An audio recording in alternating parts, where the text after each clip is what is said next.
नमस्कार दोस्तों जैसा कि आप सब जानते हैं कल देर रात को भारत और अमेरिका के बीच में ट्रेड डील अनाउंस किया गया है। देखो अभी बहुत सारे कंफ्यूजन्स हैं, कई चीजें हैं जो डिटेल आना सामने बाकी हैं, लेकिन एक बात तो तय है कि भारत के ऊपर जो 18% का टैरिफ है, अब देखिए कई लोग सवाल ये उठ रहा है कि यहाँ पर भारत पर 18% का लगाया गया और अमेरिका के ऊपर जो है वो 0% है, मतलब भारत कोई टैरिफ नहीं लगाएगा। देखो अभी चीजें क्लियर नहीं है, अभी बहुत सारी डिटेल आनी बाकी है, वही मैं आपसे कह रहा हूँ, क्योंकि अभी समझिए एग्रीकल्चर, डेयरी, बहुत सारे ऐसे सेक्टर्स हैं जिसको भारत आई एम श्योर की प्रोटेक्ट करके रखा होगा, उसके ऊपर टैरिफ लगेगा। अमेरिकन जो गुड्स हैं एग्रीकल्चर और डेयरी के वो नहीं आ सकते, और साथ ही साथ ऐसा नहीं है कि जितने भी अमेरिका से गुड्स आएंगे उसके ऊपर 0% टैरिफ लगेगा। तो let's wait for the detail. लेकिन एक चीज यहां पर जो तय है वो ये है कि हमें बाकी के कंट्रीज के मुकाबले जो हमारे कॉम्पिटिटर्स हैं, चाहे हम पाकिस्तान, बांग्लादेश, वियतनाम, चाइना की बात करें स्पेशली, तो यहां पर भारत के लिए एक बड़ा एडवांटेज। आप देख सकते हो खबर, how 18% US tariffs give India advantage over China, Pakistan, Bangladesh. तो इसको थोड़ा सा हम डिटेल में देखेंगे, आपको बताऊंगा, और एक एक सेक्टर वाइज यहां पर अगर हम बांग्लादेश की बात करें तो किसमें यहां पर बेनिफिट हो सकता है, पाकिस्तान के पर्सपेक्टिव से, चाइना, वो सब कुछ हम जानेंगे। चलिए शुरुआत करते हैं, लेकिन उससे पहले आप सबको बता दूं, आप में से जो भी लोग यूपीएससी की तैयारी कर रहे हैं, 2027 हो, 28 हो, कोई भी बैच लेना चाहते हो, स्टडी आईक्यू पर अवेलेबल है, जिसके अंदर प्रीलिम्स, मेंस, इंटरव्यू सब कुछ की तैयारी कराई जाती है। आपको बस यूज करना है ये कोड अंकित लाइव, मैक्सिमम डिस्काउंट के लिए, लिंक कमेंट सेक्शन में दिया हुआ है, और ये फोन नंबर है, कोई भी डाउट है, प्रॉब्लम है, इस पे कॉल करिए, मेरी टीम आपको अच्छे से गाइड कर देगी। चलिए शुरुआत करते हैं। सबसे पहले देखते हैं कि हुआ क्या है। जैसा कि मैं आपको बताया कि भारत और यूएस के बीच में एक अंडरस्टैंडिंग बनी है, इसको लेकर एक ब्रॉड वीडियो मैंने आज सुबह ही बनाया, वो आप देख लेना। लेकिन इंपॉर्टेंट चीज यहां पर यह है कि ये जो टैरिफ लग रहा है भारत के ऊपर 18% का, ये टैरिफ अगर आप देखोगे चाइना के मुकाबले, पाकिस्तान के मुकाबले, बांग्लादेश के मुकाबले, वियतनाम के मुकाबले और कई सारे बाकी के जो एशियन एक्सपोर्टर्स हैं उनके मुकाबले भारत के ऊपर टैरिफ कम है, and that is the biggest point. यहां पर रिलेटिव अगर हम ट्रेड एडवांटेज की बात करें तो यूएस मार्केट के अंदर भारत के गुड्स को ज्यादा बेनिफिट होगा, रिलेटिव एडवांटेज होगा। डिपेंड ये करता है कि भारत इसका फायदा उठा पाता है कि नहीं। देखिए यहां पर एक चीज आपको समझना होगा कि डोनाल्ड ट्रंप के टर्म में यहां पर काफी कुछ बदल गया है। जो ट्रेड पॉलिसी है अमेरिका की वो बहुत तेजी से बदली है। Reciprocal tariff, country specific tariff, ये सारी चीजें लगाई जा रही हैं अमेरिका के द्वारा। यहां पर उन देशों को पेनलाइज किया जा रहा है जिनका सरप्लस था। अब आप सब जानते हो भारत का सबसे ज्यादा ट्रेड सरप्लस किस देश के साथ है? अमेरिका के साथ है, $45 बिलियन।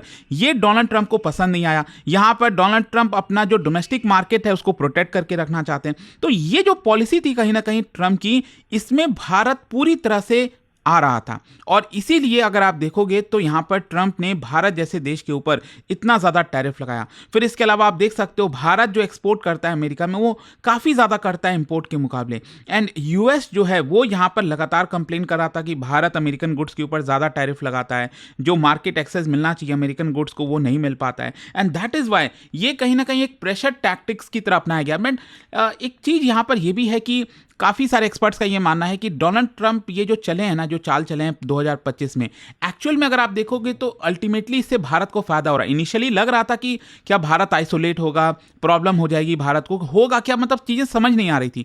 लेकिन आज के डेट में अगर आप देखिए, फॉर एग्जाम्पल हम जीएसटी कट की बात करें, कहीं ना कहीं इनडायरेक्ट वे यहां पर डोनाल्ड ट्रंप का बड़ा इन्फ्लुएंस रहा है। डोनाल्ड ट्रंप ने एक्सपोर्ट्स के ऊपर पाबंदी लगाया, भारत का जो एक्सपोर्ट है वो इंपैक्ट हो रहा था, तो सरकार ने भी यहां पर जीएसटी बड़ा कट किया ताकि हमारा जो डोमेस्टिक कंजम्पशन है वो बढ़ाया जाए। अब आप इंडिया यूरोपियन यूनियन ट्रेड को ले लीजिए, यूरोपियन यूनियन के ट्रेड डील मतलब आप समझो 18-20 साल से चर्चा ही चल रही थी, लेकिन जैसे ही ट्रंप की ये चाल आई यहां पर यूरोप को भी समझ में आया, भारत को भी समझ में आया कि भाई जल्दी से ट्रेड डील कर लो, अदरवाइज हमें प्रॉब्लम होगी।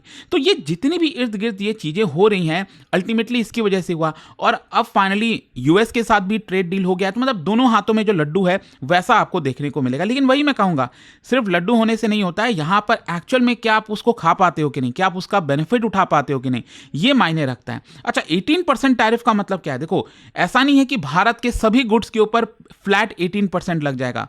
यहां पर ये इफेक्टिव टैरिफ अगर आप देखोगे तो और भी कम है। इफेक्टिव टैरिफ तो लगभग 12% तक आ जाएगा, क्योंकि कई बेनिफिट्स वगैरह भी मिलते हैं भारत के टैरिफ को लेकर। तो यहां पर कुछ गुड्स ऐसे होंगे जो टैरिफ जिसमें कम होगा, कुछ गुड्स ऐसे होंगे जिस पर टैरिफ ज्यादा होगा।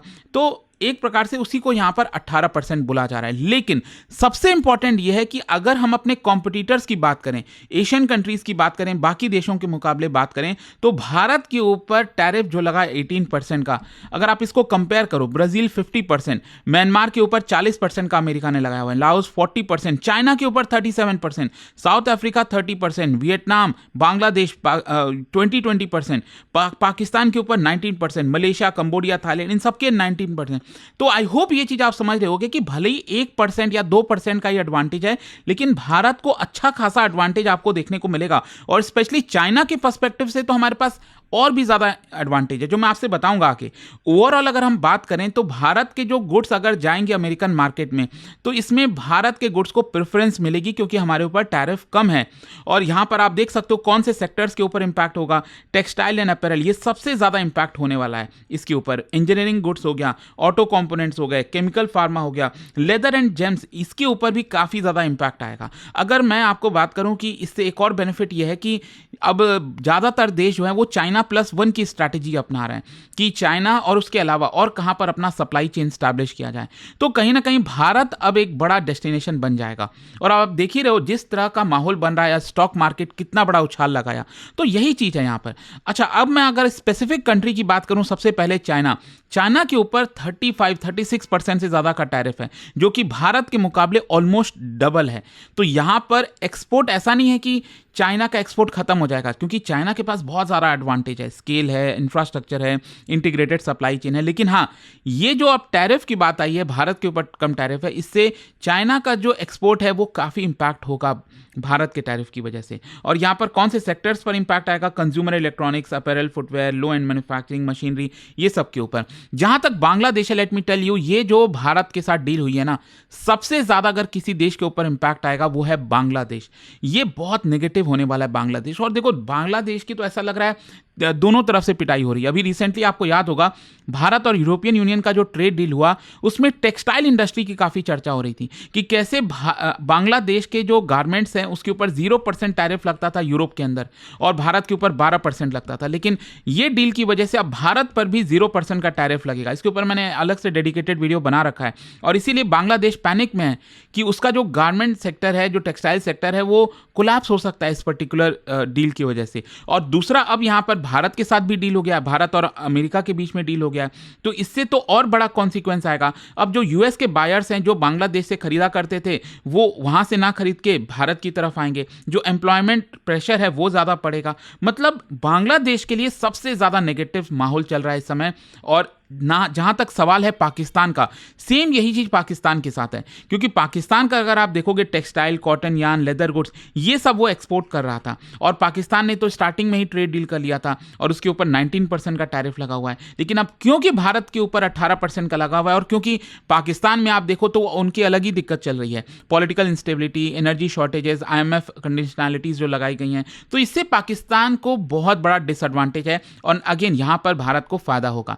जहां तक वियतनाम का सवाल है, तो देखो, वियतनाम पर बहुत ज्यादा असर है, सच नहीं आएगा। देखो, क्योंकि क्या है ना कि वियतनाम के पास स्ट्रांग FDI बेस है, इलेक्ट्रॉनिक मैन्युफैक्चरिंग का हब है, स्टेबल यूएस के साथ रिलेशंस है। तो यहां पर भारत की हम बात करें तो हाँ, थोड़ा बहुत हम इंपैक्ट कर सकते हैं इस डील की वजह से, लेकिन ओवरऑल वियतनाम सेफ जगह पर है, आप कह सकते हो। तो ओवरऑल अगर हम बात करें कि यूएस क्या सिग्नल देना चाह रहा है, ये जो डील हुआ है भारत और अमेरिका के बीच में, देखो, यूएस इफेक्टिवली ये कह रहा है कि एशिया के अंदर उसका जो मोस्ट प्रिफर्ड पार्टनर होगा, economic partner, that will be India, Bharat होने वाला है। And basically this fits into countering China को काउंटर करना है, इंडो पैसिफिक पार्टनरशिप को स्ट्रेंथन करना है, क्वाड कॉपरेशन को डीपन करना है। तो इन सब में भारत परफेक्टली फिट होता है। अच्छा, भारत इस रिटर्न में क्या दे रहा है? और देखो, इसको लेकर एक बड़ा सवाल है, क्योंकि अभी तक क्लैरिफिकेशन नहीं आया है। एनर्जी कमिटमेंट, डोनाल्ड ट्रंप ने तो सोशल मीडिया पर डिक्लेयर कर दिया है कि भारत रशिया से ऑयल नहीं खरीदेगा। ये एक बड़ा सवाल है कि क्या हम नहीं खरीदेंगे, क्योंकि डोनाल्ड ट्रंप तो पिछले 3-4 महीने से कहते आ रहे हैं कि भारत ने ऑयल खरीदना बंद कर दिया, लेकिन फिर खबर आती है कि हम ऑयल मंगा रहे हैं। यूएस ऑयल, यूएस LNG, ये सब डोनाल्ड ट्रंप का कहना है कि भारत खरीदेगा, वेनेजुएला का ऑयल खरीदेगा, वो देखने वाली बात होगी। दूसरा यहां पर क्या है, डोनाल्ड ट्रंप ने यह किया है कि यूएस के जितने भी गुड्स हैं उसके ऊपर भारत 0% टैरिफ लगाएगा। और देखो, मुझे लगता नहीं कि एग्रीकल्चर प्रोडक्ट्स के ऊपर भी जीरो टैरिफ लगाएगा। अदरवाइज क्योंकि हम तो स्टार्टिंग से ये बात कह रहे हैं ट्रम्प से, अमेरिका से, कि हम अपने एग्रीकल्चर मार्केट को ओपन नहीं कर सकते। तो इसका थोड़ा डिटेल आना बाकी। हाँ, तो हमने कई सारे गुड्स के ऊपर कंसेशन दिया होगा, हम ये मानते हैं कि बहुत सारे जो गुड्स हैं उसके ऊपर भारत हो सकता है जीरो टैरिफ लगाए, लेकिन अगेन डिटेल्स जो हैं वो हमें बताएंगे कि किन चीज़ों पर नहीं लगाने वाला है। अच्छा, रेगुलेटरी कोऑपरेशन की बात करें तो भारत जो है वो यूएस नॉर्म्स का जो स्टैंडर्ड्स है उसके साथ अलाइन करेगा। सर्टिफिकेशन प्रोसीजर, जो नॉन टैरिफ बैरियर वगैरह होते हैं ना, उसको रिलैक्स करेगा भारत, ऐसा ट्रम्प का कहना है। तो यहाँ पर अगर हम बात करें कि ये भारत की जो लॉन्ग टर्म ट्रेड स्ट्रैटेजी है उसमें ये कैसे फिट बैठता है, तो ये जो डील अगर आप देखोगे, make in India, China +1, export led growth, इन सब में भारत का ये जो स्ट्रैटेजी है वो फिट बैठता है। साथ ही साथ यहाँ पर हम देखें तो जो यूएस मार्केट के ऊपर जो डिपेंडेंसी है हो सकता है फिर वापस से थोड़ा बढ़ जाए। यूएस पॉलिटिकल मतलब जो एक्सपोजर है यूएस के प्रति वो और शायद थोड़ा बढ़ सकता है, क्योंकि ऑब्वियस ही बात है, देखो कितना भी आप कह लीजिए, भारत सबसे ज्यादा एक्सपोर्ट किसी देश में अगर कर पाता था वो था अमेरिका। अमेरिका का मार्केट भारत के लिए बहुत इंपॉर्टेंट है, एंड दैट इज वाई अगर आप देखिए तो यूरोपियन यूनियन वाला जो ट्रेड डील है उसको mother of all trade deal कहा गया, और ये जो अमेरिका के साथ डील है इसको father of all trade deal. तो अभी क्या है ना कि थोड़ा सा और हमें देखना है, एंड वी एक्सपेक्ट कि भारत सरकार जो है कुछ और डिटेल यहाँ पर जारी करेगी, क्योंकि अभी तो सिर्फ डोनाल्ड ट्रंप ही अनाउंस कर रहे हैं जो कहना है, एंड पार्लियामेंट में भी अगर सरकार कुछ क्लैरिफिकेशन दे, डिटेल दे, तो लेट्स सी आगे क्या होता है। बट जाने से पहले आप सबके लिए एक बड़ा इंटरेस्टिंग क्वेश्चन है, क्या आप बता सकते हो इन सब एग्रीमेंट में से which enable secure military cooperation between India and US? Bharat और यूएस के बीच में कौन सा एग्रीमेंट है जिसमें सिक्योर मिलिट्री कम्युनिकेशन की बात कही गई है? इसका राइट आंसर आप सब जानते हैं, मेरे इंस्टाग्राम पर तो मिलेगा ही, वहां पर अगर आप नहीं हो कोई बात नहीं, टेलीग्राम से ले सकते हैं इसका सही उत्तर। और दोस्तों जैसा मैंने आपको बताया, अगर आप यूपीएससी की तैयारी कर रहे हैं, कोई भी बैच चाहते हैं, 2027 हो 28 हो, हर एक बैच प्रीलिम्स मेंस इंटरव्यू सब कुछ की तैयारी कराता है। आपको बस यूज करना है ये कोड अंकित लाइव मैक्सिमम डिस्काउंट के लिए, और ये फोन नंबर है, यहां पर आप कॉल कर सकते हैं, मेरी टीम आपको अच्छे से गाइड कर देगी। दोस्तों यूपीएससी का गोल बड़ा होता है और इस जर्नी में सही गाइडेंस और मेंटरशिप बहुत जरूरी होती है, इसलिए स्टडी IQ IAS लेकर आया है आपके लिए यूपीएससी 2027 की कंप्लीट फाउंडेशन प्रिपरेशन एक स्ट्रॉन्ग और स्ट्रक्चर्ड अप्रोच के साथ। हमारा फाउंडेशन कोर्स 3 लैंग्वेजेस में अवेलेबल है, इंग्लिश, हिंदी और इंग्लिश। अब आप अपनी पसंद की लैंग्वेज में तैयारी शुरू कर सकते हैं, same syllabus, same expert faculties और सेम क्वालिटी गाइडेंस के साथ। इस कोर्स में आपको मिलेगा टॉप फैकल्टीज का एक्सपर्ट गाइडेंस, प्रीलिम्स से इंटरव्यू तक complete coverage, daily live evening classes, structured notes, previous year questions and test series. साथ में मिलता है dedicated mentorship throughout the journey. Seats limited है और अगर आपका टारगेट यूपीएससी 2027 है तो यह बिल्कुल सही वक्त है शुरुआत करने का। बस स्टडी IQ ऐप खोलो, P2I बैच सर्च करो, यूज करो code Ankit live ANKITLIVE for maximum discount और अपना एनरोलमेंट कंप्लीट करो। अभी भी कोई डाउट है तो इस नंबर पर कॉल करिए 092400239293। याद रखिए, यूपीएससी की जर्नी वही जीतता है जो सही प्लानिंग के साथ सही वक्त पर शुरुआत करता है। स्टडी IQ IAS, आपका सिलेक्शन हमारा मिशन।